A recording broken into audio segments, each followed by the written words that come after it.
Vibra os elétrons do positron. No vídeo de hoje a gente vai falar sobre a última parte de eletroquímica, que é a lei de Faraday da eletrólise. Então a gente já discutiu o que é eletrólise, que é um processo não natural, que eu tenho que forçar a reação química colocando uma corrente elétrica. Vimos que essa eletrólise ela pode ter um eletrodo inerte, quando ele simplesmente passa uma corrente elétrica, mas não participa da reação, ou ele pode ser um eletrodo ativo, quando ele sofre a oxidação ou a redução. A lei de Faraday ela vai trabalhar justamente com os eletrodos ativos, e é uma parte muito aplicada no nosso cotidiano. Vamos lá! A gente já conversou sobre a aplicação da eletrólise quando falamos de recobrimento. Então vimos que existem diversos tipos de recobrimento, como a cromação, a zincagem, a douração e a prateação. Hoje a gente vai aprender como calcula essa parte de recobrimento, e é bem simples, é bem tranquilo fazer isso. A gente trabalha com esse recobrimento utilizando a lei de Faraday. Essa lei ela fala o seguinte: a massa da substância eletrolizada é diretamente proporcional à quantidade de eletricidade que atravessa a solução. Ou seja, se eu coloco mais corrente elétrica na minha solução, eu tenho uma maior massa eletrolizada. Se eu tenho uma corrente menor, a minha massa é menor. Então a gente sempre vai ter uma proporção. Se você quer aumentar a massa que eu estou depositando, eu aumento a corrente. Se eu diminuo a massa, eu diminuo a corrente. E o que é uma corrente elétrica? Uma corrente elétrica é uma relação entre a carga elétrica total dividida pelo tempo. Ou seja, corrente elétrica nada mais é do que a quantidade de carga que passa num determinado momento. Então, imagina o seguinte: eu tenho um tubo, tá? Eu tenho um duto, e nesse duto, o que acontece? Nesse duto eu tenho elétronzinhos. E esses elétronzinhos, eles têm o quê? Eles têm cargas elétricas. Eu tenho uma carga elétrica. E essa carga elétrica está passando num certo tempo. A quantidade de carga que passa num tempo é chamada de corrente elétrica. A corrente elétrica tem uma unidade chamada ampere. A unidade de carga elétrica é chamada de coulomb. E a unidade de tempo é o segundo. Então a gente está trabalhando com unidades do sistema internacional. Ou seja, ampere é a mesma coisa que coulomb por segundo. Pessoal, quando eu pego essa equação, essa ideia de corrente, e aplico na lei de Faraday, a gente tem o seguinte: normalmente a gente trabalha com a lei de Faraday com mols, tá? Então a gente sempre vai querer saber a carga elétrica de 1 mol de elétrons. Um elétron tem a carga de 1,6 vezes 10 a menos 19 coulombs. 1 mol de elétrons, que tem 6,023 vezes 10 a 23 elétrons, vai ter uma carga de 96.500 coulombs por mol. Ou seja, 1 mol de elétrons tem 96.500 coulombs. E esse valor ele é super importante porque a gente utiliza para calcular a quantidade de energia que eu preciso dar para depositar uma certa massa. Vamos fazer esse exercício para ficar mais fácil? Seguinte: qual é a quantidade de eletricidade obtida em uma pilha de Daniel pela oxidação de 0,653 gramas de zinco? Massa atômica do zinco, 65,3. E qual é a intensidade da corrente produzida sabendo que a pilha funcionou durante 10 minutos? Pessoal, primeira coisa, a gente tem que colocar as ideias no lugar. Ele está querendo saber, primeiro, qual é a quantidade de energia que eu obtive numa pilha. Então, a gente vai fazer o quê? A gente vai trabalhar sempre com a ideia dos elétrons que estão saindo.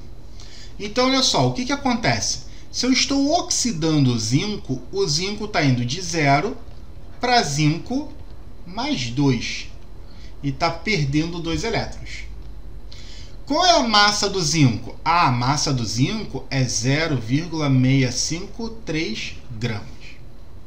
Meus elétrons, a gente sempre vai trabalhar com número de mols. Então, eu preciso saber quantos mols de zinco eu estou oxidando. Para isso, a gente utiliza a massa atômica. Eu sei o quê? Que número de mols é a mesma coisa que massa dividido pela minha massa molar. Então, meu número de mols vai ser o quê? 0,653 dividido por 65,3. Coloque notação científica. Fica o quê? 1, 2, 3. 653 vezes 10 a menos 3 dividido por 1. 653 vezes 10 a menos 1. Quanto vai dar isso? Olha, 653 corta com 653. Menos 1. Subi, troquei a potência, troquei o sinal. Então ficou o quê? 10 a menos 3 vezes 10 a mais 1. Multiplicação de expoente de mesma base. Repito a base e somos expoentes. Achei meu número de mols. Então o que a gente faz? Olha só, a gente tem que ver qual é a carga que eu obtive. Ele quer saber a quantidade de eletricidade. Ele está falando de quê? Ele está falando de carga. Carga elétrica. Então é muito tranquilo, olha. Aqui, primeira coisa, a gente viu o número de mols de zinco. Olha para a reação. Olha para a reação. Zinco 0, produzindo zinco mais 2 elétrons. Olha, eu tenho aqui, 10 a menos 2 vai produzir quantos elétrons? Vai produzir o dobro. 2 vezes 10 a menos 2 elétrons. Então aqui, a reação é de 1 para 2. Se eu tenho 10 a menos 2 mols de zinco, eu vou produzir 2 vezes 10 a menos 2 mols de elétrons. Agora que eu achei o número de mols de elétrons, eu posso correlacionar com a carga desse número de mols de elétrons. Então, eu sei que 1 mol de elétrons tem uma carga de 96.500 coulombs. Quantos mols eu tenho? 2 vezes 10 a menos 2 mols de elétrons. Então, essa quantidade vai dar o quê? Vai me dar uma carga. E isso vai me dar uma carga Q. Então, pessoal, eu vou multiplicar cruzado aqui, O que a gente vai ter? Vai ter isso aqui, Q igual a quanto? 2 vezes 10 a menos 2 vezes 96.500. Pessoal, 10 a menos 2 eu posso cortar com esses dois zeros aqui,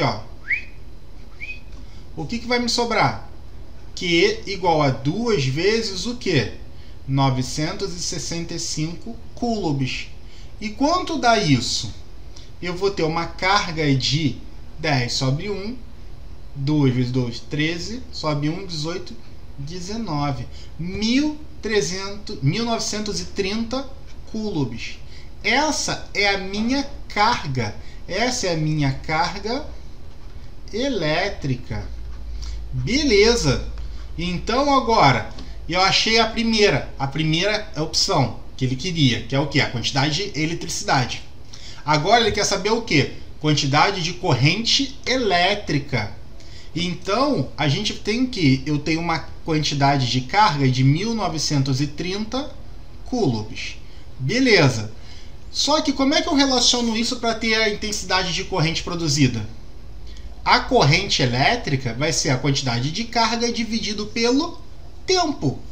Beleza. Então, olha só, qual é o meu tempo? O meu tempo são 10 minutos. Não posso trabalhar com tempo em minutos. Tem que transformar para segundo. Ou seja, 10 vezes 60, que vai dar quanto? 600 segundos. Agora sim eu posso trabalhar. A minha corrente elétrica vai ser o quê? 1930 dividido por 600. Cortei zero, cortei zero. Quanto vai dar isso?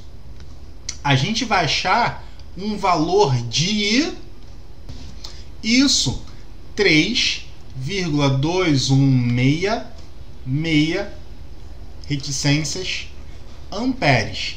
Aproximando, a gente vai achar o quê? 3,217 amperes. Então, eu preciso de uma corrente de aproximadamente 3 amperes para oxidar 0,653 gramas de zinco em 10 minutos.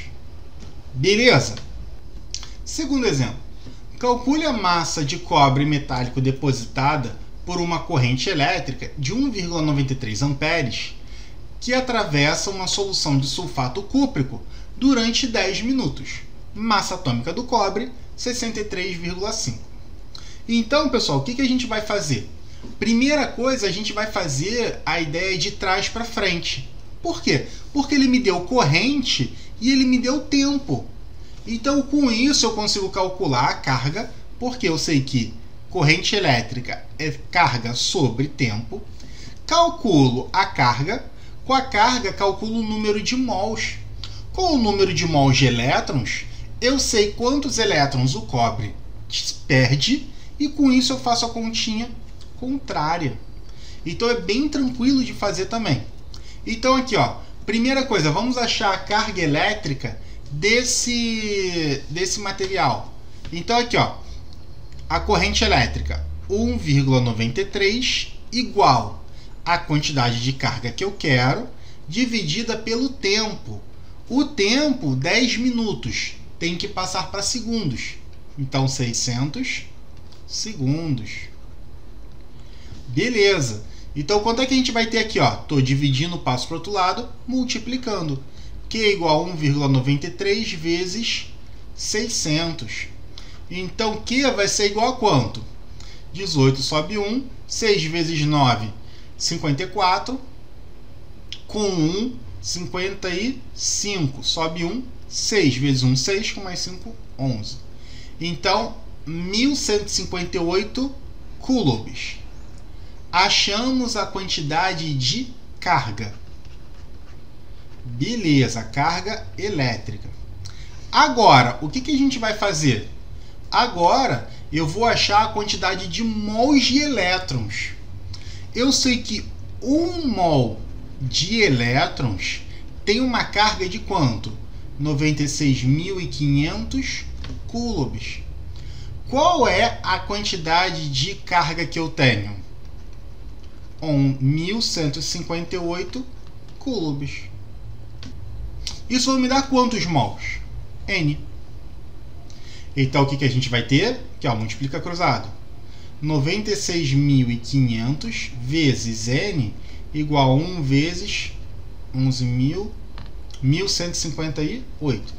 Estou dividindo, passo para o outro lado, multiplicando. N igual a quanto? 1.158 dividido por 96.500. Nesse caso, meu número de mols vai ser quanto? Isso, 0,012 mols. Isso são mols de elétrons. Pessoal, o que acontece? A gente tem o cobre, ele está fazendo o quê? Ele está se depositando. Então, o que acontece? Se eu estou depositando, eu estou reduzindo esse cobre. Então, eu estou passando de cobre mais 2 para cobre 0. Qual é a relação do número de mols? Aqui, pessoal, eu tenho o quê? 1 para 2 para 1. Ou seja, 1 mol de cobre reage com 2 mols de elétrons e produz 1 mol de cobre 0. Se eu tenho 0,012 mols, isso vai produzir quantos? X mols de cobre. Beleza, então agora eu acho o número de mols de cobre. Olha, 2 vezes x é igual a 1 vezes 0,012. Estou multiplicando, passo para o outro lado, dividindo. X igual a quanto? 0,012 dividido por 2, ou seja, 0,012 0,6 mols. Meus elétrons, o que a gente tem aqui agora? Agora eu consigo achar o quê? Eu consigo achar a massa de cobre que eu depositei. Como? Eu sei que número de mols é a massa dividido por massa molar. Então, o que eu vou ter? Número de mols, 0,006, igual a massa dividido pela massa molar, 63,5. Estou dividindo, passo para o outro lado, multiplicando.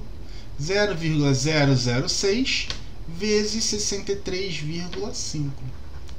Ou seja, a massa que eu vou depositar em 10 minutos com uma corrente de 1,93 é igual a isso, 0,381 gramas.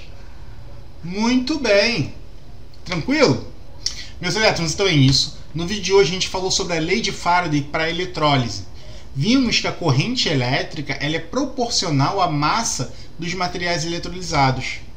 Então, quanto maior a corrente, maior a carga, ou seja, maior a quantidade de elétrons, maior a massa que eu consigo depositar.